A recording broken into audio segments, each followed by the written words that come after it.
Hello, my name is Greg Madison, and this is the next episode of The Living Process.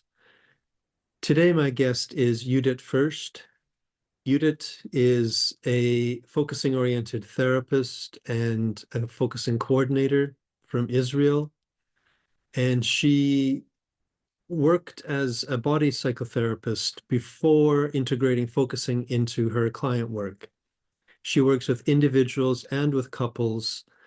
And what we speak quite a bit about in this episode is not only the background in body psychotherapy, but how she has developed a very innovative and expansive form of focusing that she calls social-oriented focusing. I'm really happy to say that Yehudit gets an opportunity to describe this in a little bit of detail. So I think you get a sense of how exciting this new form of focusing can be, how it gives a person a chance of really understanding and sensing into their way of being in groups, addressing issues such as belonging, also how it can be used between groups and in larger social formats, although we didn't get a chance to talk about that too much. But I think you will agree that this is a really exciting form of safe but very deep group work and group process. And I will make sure to put in the notes ways of contacting Yehudit so that you can find out more about her training. And I'm also happy to say that she was telling us that there is a book on its way. So welcome to this, the next episode of The Living Process, and Yehudit First.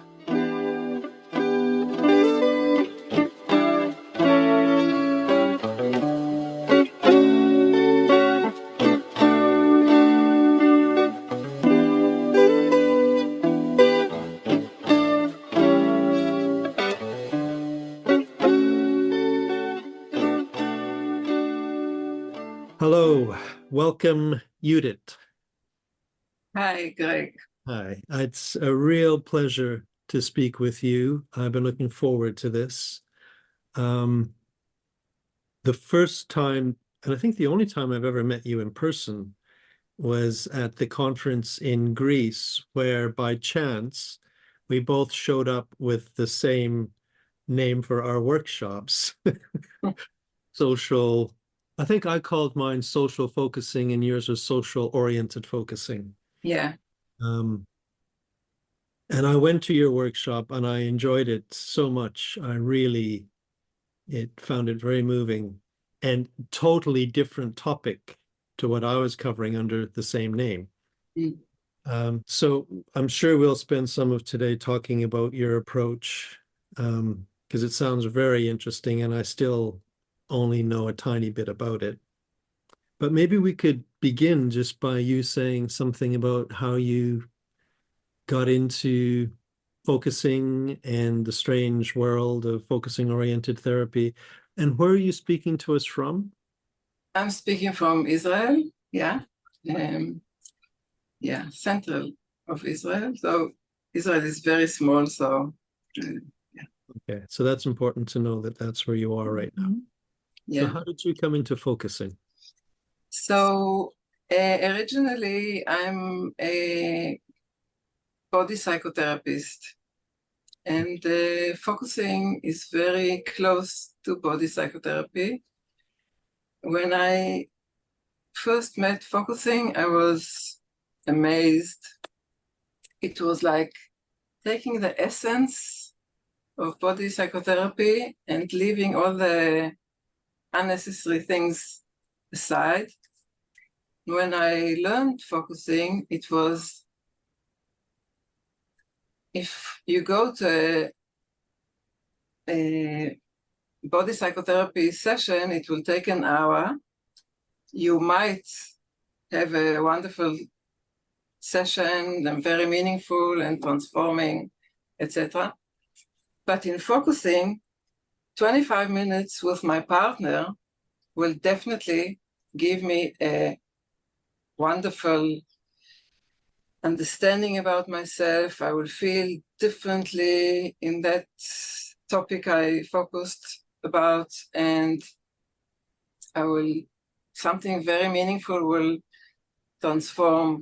And I couldn't be positive that it would happen in a whole hour with a therapy. So I used it almost immediately. And what sort of body psychotherapy was it you were practicing? Well, it's all kind of, but I learned, there was Reich, and there was, if you know, there was an English woman, I forget her name. She was also one of the leaders, and we learned psychology, and we learned body work and emotional through our body, etc. And so it was through the body psychotherapy that somebody ended up talking about focusing and you got interested? Yeah. And then I went to learn focusing separately, and I was teaching those days in the college. I was teaching emotional deep tissue massage. And there you like break the armor and everything. And when I learned focusing, I said, no need to break the armor. You can touch the specific place and asking the right question or giving the right invitation and even echoing in a certain way will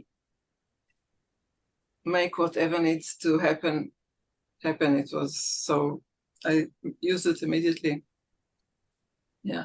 And I'm curious, I know that you still practice as a focusing oriented therapist. Mm-hmm. Do you still use touch in your practice?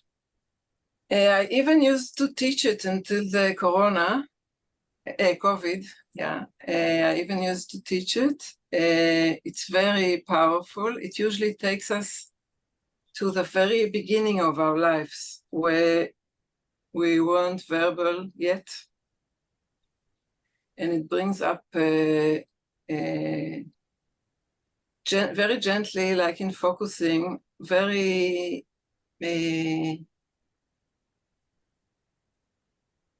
meaningful felt senses, needs that didn't it's not what I wanted to speak about, but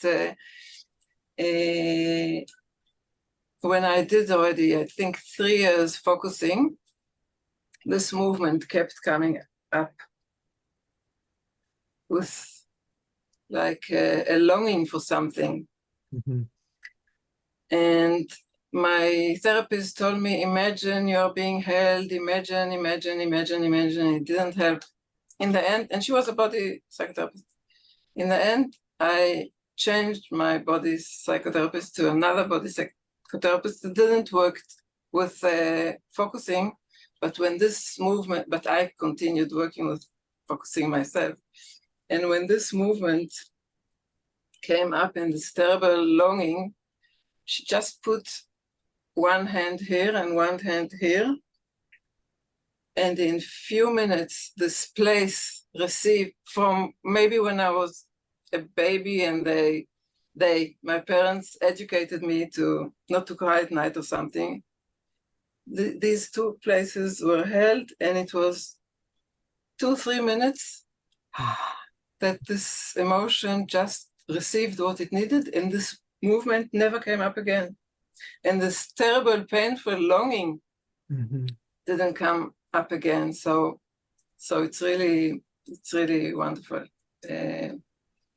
That's the reason that I asked a little bit more about it, is because as soon as you started talking about it, I could feel how powerful and poignant touch can be combined with focusing. And it's a beautiful story. Yeah, because I say that, the first language of our body is touch. Before we understand, before, we are being held, we are being taken care of, or we aren't. Like another very short story. I focused about my eating habits. And I took a moment to see, where do I feel the hunger? And the hunger wasn't in my belly, it wasn't in my chest, it wasn't in my heart, it wasn't in my throat, it wasn't in my mouth, it wasn't in my head, it was here. And when I did this, there was this very deep, quiet sensation. And then there was this understanding that I was breastfed 5 minutes from this side, 5 minutes from this side, and this is enough. And my eyes and my face stayed hungry, even if I got all the nutrition my body needed, but the feeding, or I forgot the word, never mind, the feeding is more than the calories and and this stayed hungry. So that was afterwards, for about 10 days, I felt like I'm walking in the world, like my skin is seeing, like I can see. So it's really, really, really profound, this combination. Yeah. It makes me really want to go to a body psychotherapist that also knows focusing. Yeah. It sounds fantastic. And I know that you work with individuals and couples. Can you tell us a little bit about how you integrate focusing into that work, or just maybe what it's like for you? Yeah, so with couples, I work differently. With individuals, it depends the psychological age of the client. Regular focusing is about meeting me and myself, inside myself, being contained by the therapist or by me, until the client is like older, psychologically meaning. And there's this, how can I bring this to the interpersonal relationship? With couples, I use social-oriented focusing. That's really, it's very, very powerful, and it's actually, we are both focusing at the same time about the relationship here and now, what is happening between us here and now. So, as we know from the philosophy, we are gently in this philosophy, we are affecting and we are being affected all the time. And in social-oriented focusing, we can really bring our attention inwards while being connected outwards to the other person. And we are very much aware to what is happening inside us from moment to moment in the interaction. We can notice how we are being influenced, and we can feel, as Lynn said, the felt sense is connected to me and to other people, to here and to other places, to now and to other times. I read it in Hebrew after it was translated from English to Hebrew. Now I'm translating it again, so it's probably not what he said exactly, but that's the idea. It's pretty close, yeah. Yeah. So when I bring my attention inwards while being with another person, my felt sense has in it also the other person and what the other person is experiencing right now. So we can be much more empathic, much more accepting. So, for instance, I can actually, when the couple comes, I start the social-oriented focusing, SOF, from the beginning. Like, I help them to connect to their body, take a moment to see what it is that you really want that will happen here. And then things start happening. Like, I don't know how details to... Details are good, yeah. Yeah, so there's a story yes, I will tell you a little story, okay? Yeah, good. In SOF, we have the 3 positions. The first position is we are together, but I'm actually feeling alone. I'm with myself.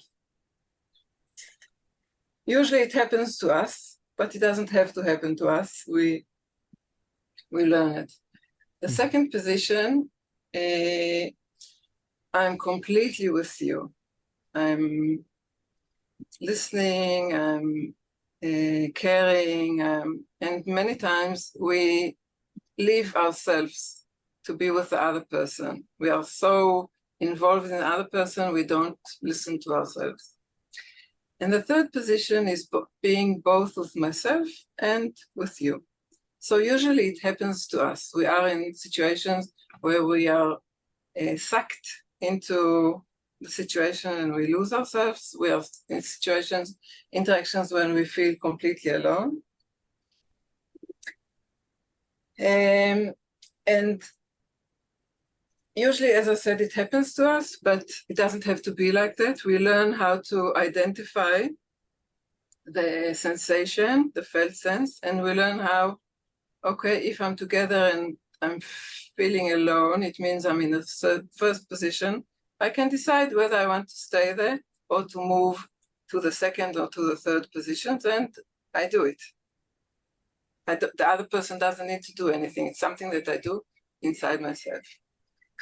So going back to the other, to the couple therapy. Okay, so there was this couple that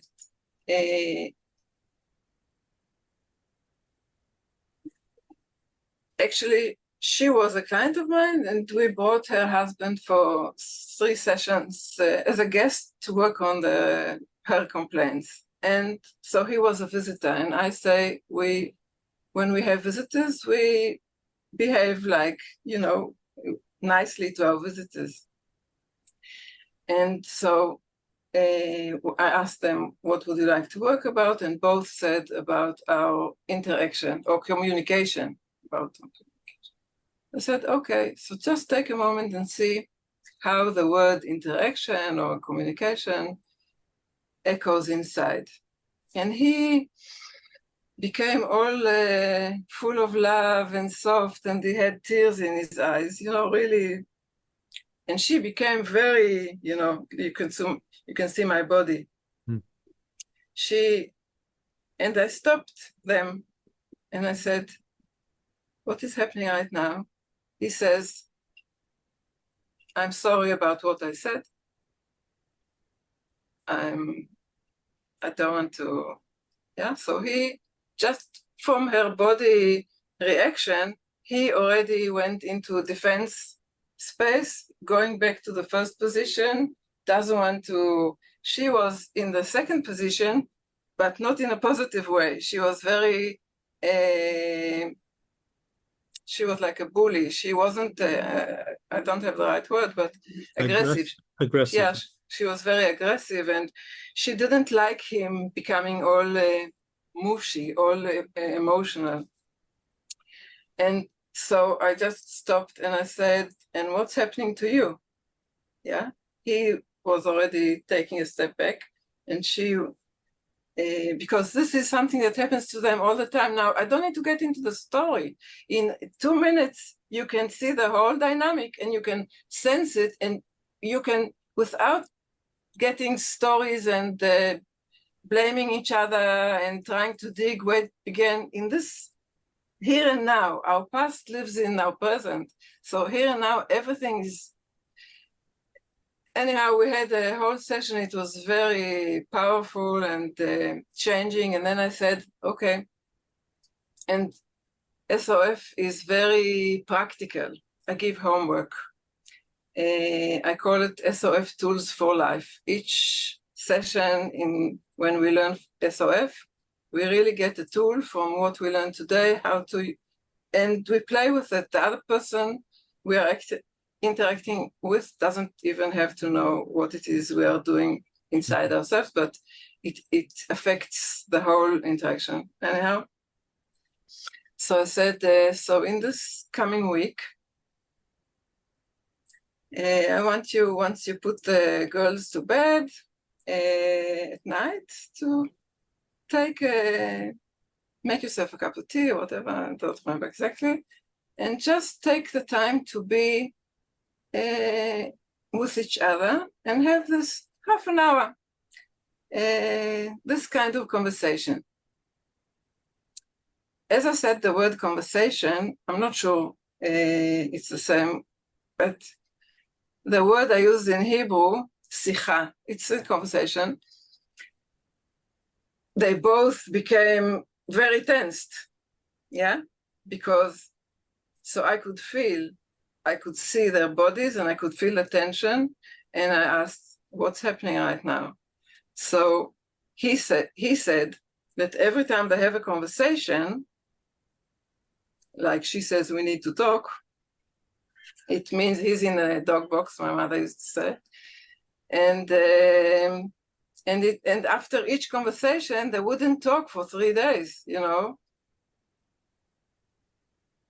So I said, okay, we are not going to use the word conversation. We will work on the word conversation at another session. It was already the end of our time. And I said, so every evening after putting the girls to bed, you take the time to sit with each other and just describe what we do in SOF. In SOF, we go back and forth, yeah? I describe my sensation, like I feel excitement, I feel something awakening in me, and then I wait, and you see what happens to you when you hear what I say, and we go back and forth. You can say different things as well, but so with no, there can be a content, but doesn't have to be. It can be just how I am right now. And that was really, there were so few sessions that were needed to move them from how they were when they came to the first session together and to the last time they came. It was really amazing. So let me ask a question. That sounds exciting to me and inspiring, and it also generates questions. The first one is, I want to make sure I've understood that if you're working with a couple, for example, in this way, you would ask one to bring their attention down into their body and just no. Both of them. Both of them. At the same time. Okay. At the same time, both of them. Right. It's not that I focus with one and then with the other. Okay. They are both at the same time. Okay. So bringing that's their attention inwards. okay. So that's good. That's a difference between a focusing, listening sort of setup. Instead, both people are bringing their attention down into their bodies. Yeah. And then they take turns saying kind of the sensation, what actually is happening in their body to each other. Yeah. Yeah. But there can also be content. Doesn't have to be, but can also be. But it's not like first you are focusing and I'm holding the space for you, and then you are holding the space for me and I'm meeting myself.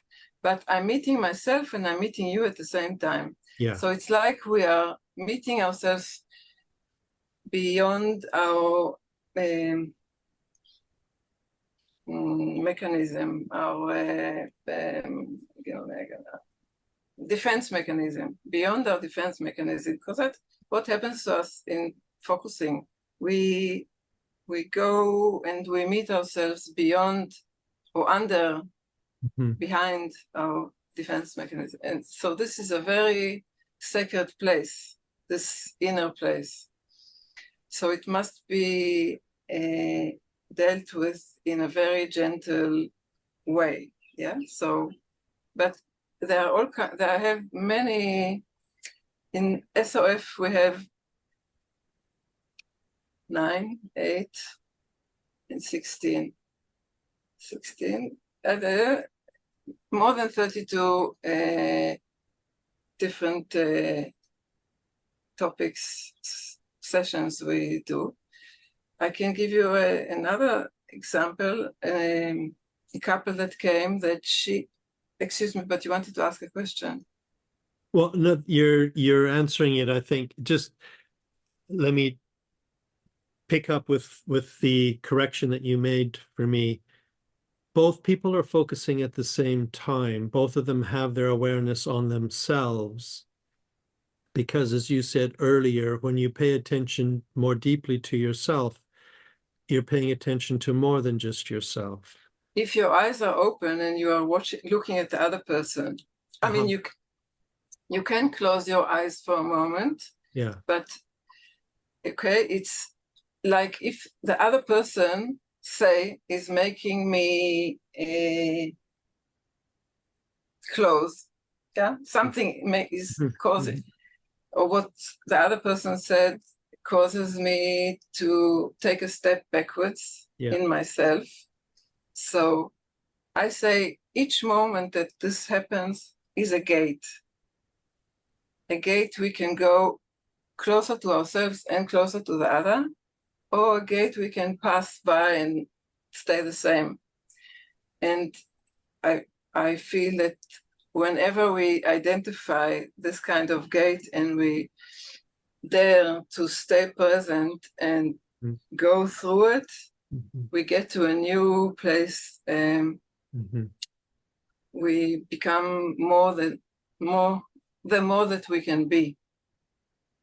You sort of hinted at this, and I want to just ask, because the more you say about it, the more I get a sense of how much kind of trust and safety there has to be for this kind of process to happen.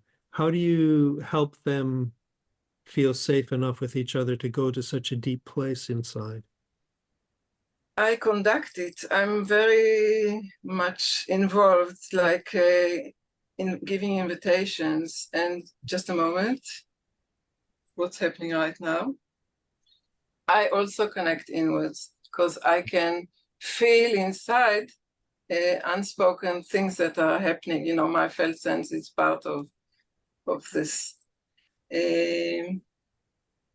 Yeah, so it's very powerful, and I believe that when we are really present, usually when I teach social-oriented focusing, I teach it to people that already know how to focus. So they know what it means to be present, and they can not be identify with what's happening with them, inside them. It's not like I'm sad. I can be with something in me that is upset right now. I'm more than this something that is upset in me right now, and I can be with you while paying attention to something in me. And once I say, as you say this, I feel something in me, reacting. Mm-hmm. So this something that is reacting will have a small shift because it's been pronounced. I also pronounced it. I also heard myself. It heard me pronouncing it. It has been acknowledged by me, by the other person. Now in SOF, it's like in focusing, I don't talk about you. I talk about me. So it's less going into attacking each other and more expressing our feelings, our emotions, our sensations. So it's less,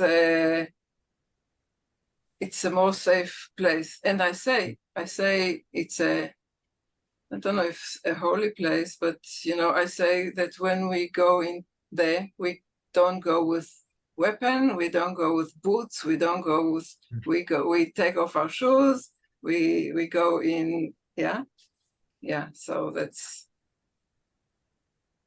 I can imagine with focusers that they already have some practice of the safety that's needed and also of speaking from one's own experience.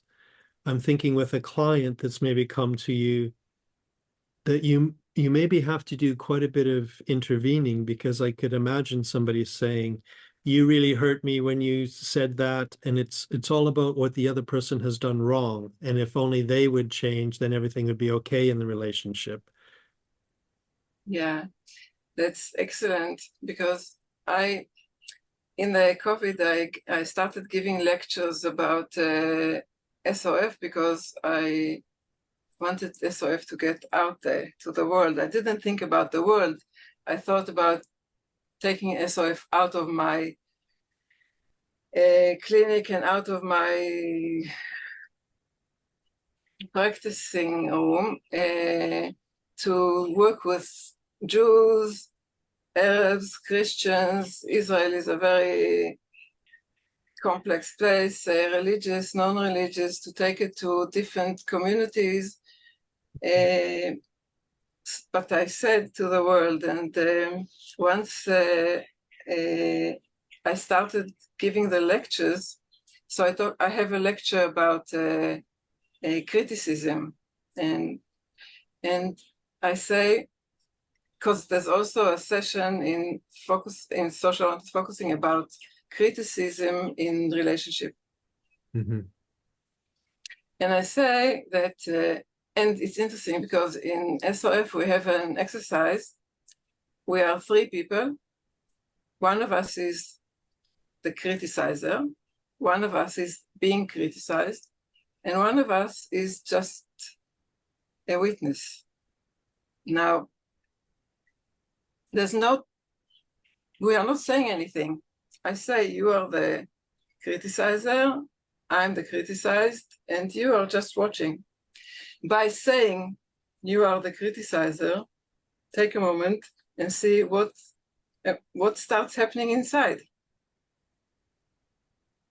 When I'm the criticized person, I can already feel what's happening inside. You're not going to say anything. I'm not going to say anything. She's not going to say anything, but we are already all feeling. So imagine how emotional and how influencing and how, I don't know, it is without having any content, just by saying. And then so this is a very powerful exercise because we can feel all these emotions. There's no story. Now, so I say that actually criticizing is the end of the story.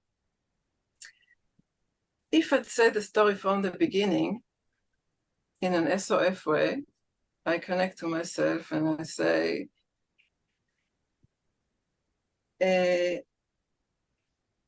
when we criticize, we say, you are not okay. But the whole story says, I was looking forward to meeting you. I wore my prettiest clothes. I was so excited. I expected it to be such and such, and I waited and I waited and I got disappointed and etc. So I'm bringing myself and my side of the story. It's not necessarily I will come to you are not okay. Yeah, I'm taking responsibility of my desire, my expectations, my disappointment, my disappointment, and then not necessarily I will even get to the place of blaming the other person or judging him for how I feel. So it reminds me a little bit of the workshop you did in Greece, where we paired up and we had the opportunity of one person being the giver and one person being the receiver. yeah, good. You have a good memory. Yeah, it was such a powerful experience. I really enjoyed that. Yeah, so this is an excellent example because we did it in Greece with people that we didn't know. Mm-hmm. Total strangers, more or less. We bring our attention inwards while meeting the other person. And it's amazing how what we say is so accurate. Like you give that person, like I did this exercise with someone, a young bloke, and we connected inwards, and I said, and I wanted to give him freedom and excitement and willpower and. But being with him, I could understand that he doesn't have what to do with it. Mm. And while sensing, I described this. I wanted to give you this and this. But I feel you have nothing to do with it. And he was just doing this. And then I said, I want to give you a container.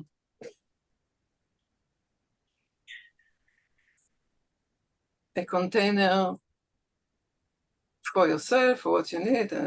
And he was like, he had tears in his eyes. Now, what we give or what we think we give is one thing. What the other person receives from us is another thing. Mm-hmm. He felt he was receiving from me. It's not, the grammar isn't perfect, but he felt that I'm really seeing him, that I'm seeing him deeply, that I'm seeing his real needs. And it was very profound moment to both of us. And then he said, thank you. And for me, when someone says thank you, I usually brush it away. I say, nothing. Mm-hmm. Because being prepared to receive this thank you puts us, or me, in a very exposed, delicate, fragile place of, and these are places that we avoid being, but these are places where we really meet each other. I say all our emotion material is like raw material. We can build walls so people won't see how fragile we are or how sensitive we are. They won't see that we were upset or offended or something. And we are very lonely behind these walls. With the same materials, the same emotions, we can use to build bridges, to connect with each other. And, you know, many times we wear masks. When we wear masks, our masks meet each other. We stay alone, lonely. And all the dating world and all the, it's really, yeah, very upsetting. You go to another date and another date and another date, and you feel that nothing happens, and nothing happens because we are not really there. Our masks are there, and even if the other person likes us, he doesn't really like us. He likes our masks, and then we need to keep acting, or we stop acting, and then this isn't what I signed for. So how can we really be authentic? Yeah. How did you develop this? What did it come out of? So it had a few steps. Okay. In my 50th birthday, before my 50th birthday, which was 11 years ago, I asked myself, what do I want for my birthday, 50. And 3 times I did it, and 3 times the same answer came. And that was to be completely present in my life. The right side of my body took it very hard because it didn't know how to give me this something. But something started to happen, some things started to change. And then I started focusing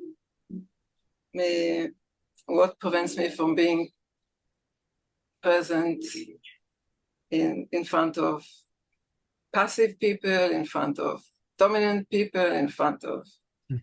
That was very... and then there was another stage that I felt that I really like who I am when I'm a therapist. I really like who I am when I'm a teacher, or when but otherwise I don't really like myself. I'm always in a hurry. I don't listen properly because I'm already in the next place I need to be. And the people that really don't enjoy who I can be are my kids, my husband, the people that I love. With them, I'm not in a session, with the... I forgot the word, never mind. And then one day I focused with one of my partners, it was many years ago, not by Skype, but we actually met. And he went first. He focused, saying how he wanted to impress me so much that he didn't take care of himself. Now, I wanted to focus about something that happened in the morning, but what he said really made some kind of a storm in my belly, and I decided to focus here and now about the storm that I'm sensing. And instead of closing my eyes, I left my eyes open. I looked straight into its eyes. I connected inwards.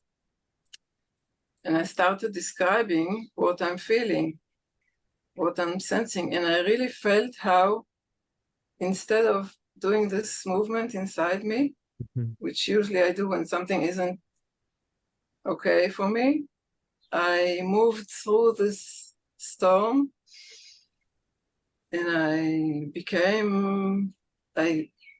really arrived, and that was a wow experience, and I decided that this is how I want to live my life. So I started doing it all the time, and it was really wow. And I made a few sessions, 2-day workshops. I called it Focusing with Reality. But because you do it with open eyes, people were very busy telling me afterwards, confiding, yeah, that if she's looking at me, she's actually thinking that and if he doesn't look at me, it means that he And if we have eye contact and I will move my eyes, he will be offended. So I don't have the freedom to move my eyes. And I said, whoa, people aren't meeting each other. What they are meeting is their interpretations. Mm-hmm. And I said, we think we know. And when we think we know, we stop getting to know. We think we know, we lose our curiosity, and we are not getting to know the other person. And then I felt that what I really want to do, I can do the focusing with reality, but this something that is happening between people is more of value, more something. So I called it social-oriented focusing, and I opened a group with 12 people. In the beginning, I felt very bad because I'm going to teach them something that I never learned. I didn't read about it, and it's only I have ideas, but I can't do it without a group, you know. And they're paying me money, and they're coming every 2 weeks, 4 hours social-oriented focusing, but it was wonderful, and I haven't stopped since. And I mean, I love the way that it's arose from a personal intention in your life and then actually grew and developed as a practice. And do you offer it not only, a lot of the examples you've given have been kind of one-on-one, people sort of looking at each other and exchanging their feelings of what's happening in the moment. Do you do it in sort of a group? Yeah. I'm curious about that. Yeah. So, you know, the topics were born from each other. I don't know if the word born, but in one of the topics was what's between me and taking place here in the group. You know, there are people that take place, there are people that wait, that someone will approach them and give them place or ask them a question. So there are people that are more active, people that are waiting to. And then at the end of that meeting, someone said that she feels that she doesn't belong. And out of 12 people, 8 people said that they feel that they don't belong, which means that the 4 people that did feel that they belong didn't belong anymore because, you know.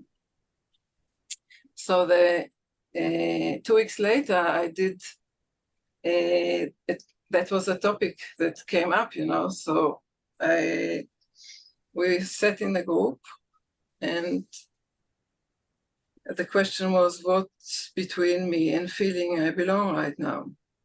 And one of the women, she volunteered, and she felt, you know, with focusing, you don't know what's going to come up, but being with the group and looking, she felt that she's not enough. And she can't belong because she's not enough. And a minute later, the inner critic turned over, and it was, you're not enough. I can't belong because you're not enough. And then it was again, I'm not enough, you're not enough, I'm not enough, you're not enough. And that was amazing. So imagine that was about 15 minutes. 2 weeks later, she came and she said, everywhere I go, I belong. I belong to myself. And 2 weeks later, she said, this whole issue of belonging is no longer an issue. So, and I say each interaction has always 2 sides. Like with the giving and receiving, one of us is giving, and there's everything we feel about it, the other one is receiving, and there's everything he feels about it, or she. And there's one session that I call it to see and be seen. So, of course, you and me, we are seeing each other, but I say, now I'm being seen by you. So just thinking about me being seen, I can feel my heart beating, and suddenly I'm not sure I'm looking okay, and maybe I should have done something else, wear something else. I can start feeling something tucking in. I don't know if I say to tuck in, Yeah, closing in and trying to be my best something. And yeah, so this is the first stage. Then it has many stages. In the end, and of course, I describe what my sensation, you describe what your sensation. It has a, so we do it in couples, and then we do it in a group. And it's amazing to see. We begin. So you sit in front of the whole group, and you know that we are seeing you. Of course, you are seeing us, but that is not the point. And we sit maybe for a minute, not saying anything. And we, the audience, we can feel, some people make us feel, and usually we all feel the same, that we want to protect you and we want to spare you this embarrassment, and I wish the time would finish already, and usually the person that we feel this when he sit there, they usually feel terrible. And then they start describing their sensation. And as they describe their sensation, our sensations change and their sensations changes. Like if I feel embarrassed, I feel I want the ground to swallow me. Mm-hmm. I feel I want the time to change. Actually, I quite enjoy it. Yeah, and it can be the opposite. Can be that there's someone that's sitting there, and it's usually he, and he's like challenging us or something. Mm-hmm.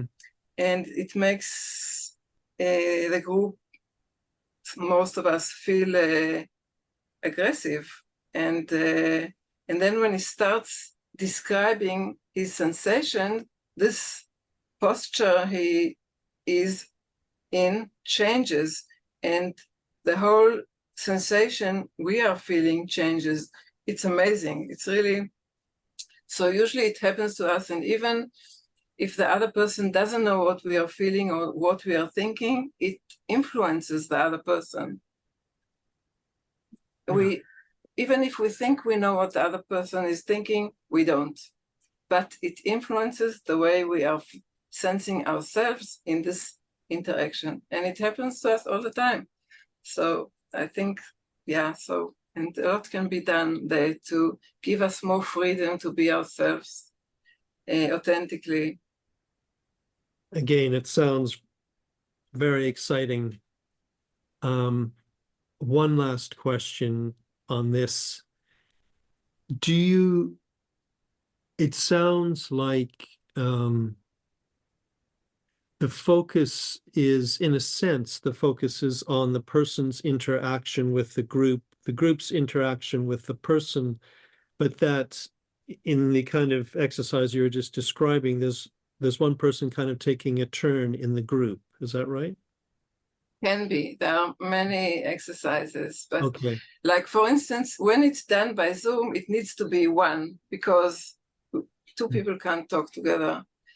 But it can, when we meet in person, we can take different places.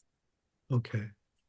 And how do I feel, and how much freedom do I have to move, and what happens to me when they stand there and I'm standing here. And so, yeah, it's there's all sorts of different kind of constellations of how it can happen.